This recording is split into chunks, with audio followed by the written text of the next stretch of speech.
সবাইকে ঈদের শুভেচ্ছা। আপনারা দেখছেন সিনেমার খোরাক। আজকে কথা বলবো ঈদের সিনেমা রকস্টার নিয়ে।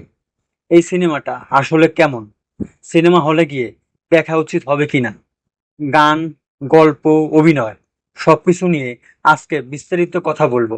তাই ভিডিওটা শেষ পর্যন্ত দেখবেন। প্রথমে যদি সিনেমার গল্প নিয়ে বলি, এখানে আমরা দেখতে পাই একজন তরুণকে যার স্বপ্ন একদিন বড় গায়ক হওয়া। সে গান ভালোবাসে, নিজের অনুভূতিগুলো গানের মধ্য দিয়ে প্রকাশ করে। তার জীবনে হঠাৎ করেই ভালোবাসা আগমন ঘটে। তারপর তার জীবন পুরোপুরি বদলে যেতে শুরু করে। স্বপ্ন, ভালোবাসা, কষ্ট আর গান, এই চারটা জিনিস নিয়েই মূলত সিনেমার গল্পটা এগিয়েছে। এখন যদি সিনেমার সবচেয়ে ভালো দিক নিয়ে বলি, প্রথমেই বলতে হবে এর নির্মাণ নিয়ে।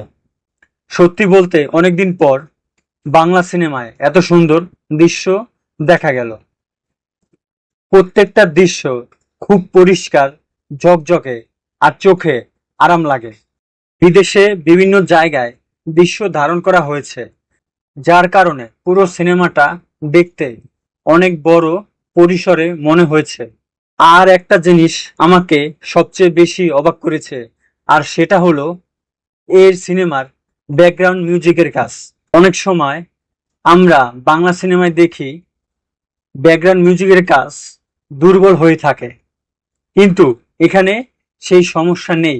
প্রত্যেকটা আবেগের দৃশ্য এমনভাবে ব্যাকগ্রাউন্ড মিউজিক ব্যবহার করা হয়েছে যে আপনি দৃশ্যের সাথে একদম মিশে যাবেন। বিশেষ করে কিছু জায়গায় যখন কষ্টের মুহূর্ত এসেছে, তখন পেছনের ব্যাকগ্রাউন্ড মিউজিক সত্যি গায়ে কাটা দিয়েছে। মনে হচ্ছে দৃশ্যগুলো শুধু চোখে না, মনেও লেগেছে।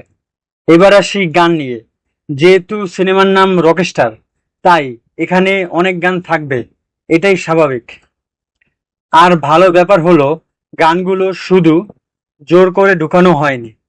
গানগুলো গানগুলোর সাথে গল্পের সম্পর্ক আছে।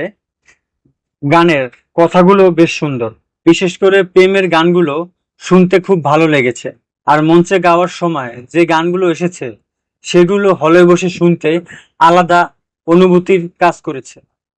তবে একটা অভিযোগ অবশ্যই আছে, এতগুলো গান থাকার পরও এমন একটা গান নেই যেটা সিনেমা শেষ হওয়ার পরও মাথার মধ্যে ঘুরতে থাকবে। এমন না যে বাসায় ফিরে গিয়েও আবার শুনতে খুব ইচ্ছা করবে। এই জায়গায় আরো ভালো করা যেত। এবার আসি অভিনয় নিয়ে। সাকিব খান, তাকে এই ধরনের চরিত্রে আগে খুব একটা দেখা যায়নি। তাকে সবসময় অ্যাকশন চরিত্রে কিংবা ভয় দেখানোর চরিত্রে তাকে বেশি দেখা গিয়েছে, কিন্তু এখানে সম্পূর্ণ আলাদা একটা মানুষকে দেখানো হয়েছে।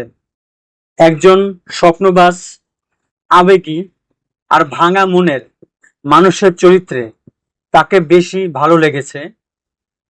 বিশেষ করে চোখের অভিব্যক্তি অনেক জায়গায় খুব সুন্দর ছিল।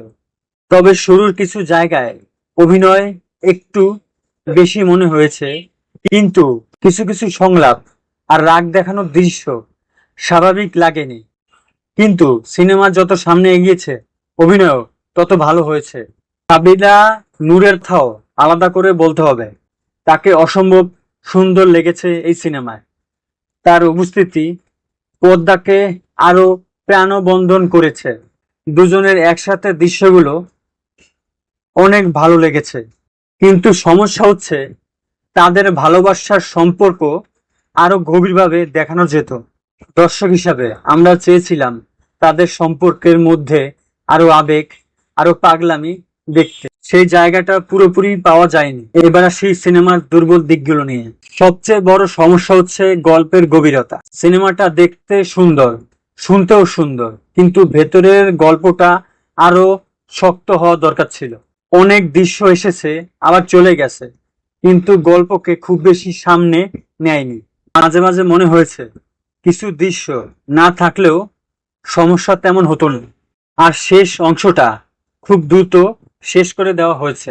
যেই আবেগটা ধীরে ধীরে তৈরি হচ্ছিল, শেষ মুহূর্তে এসে সেটাকে তাড়াহুড়া করে শেষ করে দেওয়া হয়েছে। আরো কিছু সময় নিয়ে শেষ করলে হয়তো দর্শকের মনে আরো বড় প্রভাব ফেলতে পারত। তবে একটা জিনিস আমি অবশ্যই প্রশংসা করব, এই পরিচালকের এটাই হচ্ছে প্রথম সিনেমা। এর আগে তিনি অ্যাড করতো এবং সেগুলো কিন্তু ভালো অ্যাড হইতো। বাংলাদেশে এই ধরনের গানের উপর ভিত্তি করে বড় পরিসরে সিনেমা খুব কম তৈরি হয়। সেই জায়গা থেকে এটা সত্যি প্রশংসা পাওয়ার মতো কাজ। সবশেষে যদি একটা কথা বলি, রকস্টার নিখুঁত সিনেমা না, এর গল্পে দুর্বলতা আছে, কিছু জায়গায় আবেগের ঘাটতি আছে, কিন্তু তারপরও সিনেমাটা আলাদা অনুমতি দেয়। এর নির্মাণ, এর দৃশ্য, এর ব্যাকগ্রাউন্ড মিউজিক আর পরিবেশ আপনাকে পুরো সময় ধরে আটকে রাখবে। আপনি যদি গান ভিত্তিক আবেগের সিনেমা পছন্দ করেন তাহলে অবশ্যই সিনেমা হলে গিয়ে দেখতে পারেন। আর যদি মারামারি আর দ্রুতগতির গল্প আশা করেন তাহলে হয়তো একটু হতাশ হতে পারেন। এই ছিল আমার কাছে রকস্টার সিনেমার রিভিউ। আপনি যদি রকস্টার সিনেমাটা দেখে থাকেন তাহলে আপনার মতামত কমেন্টে জানান। আর এরকম আরো রিভিউ পেতে হলে সিনেমার খোরাকের সঙ্গে থাকুন।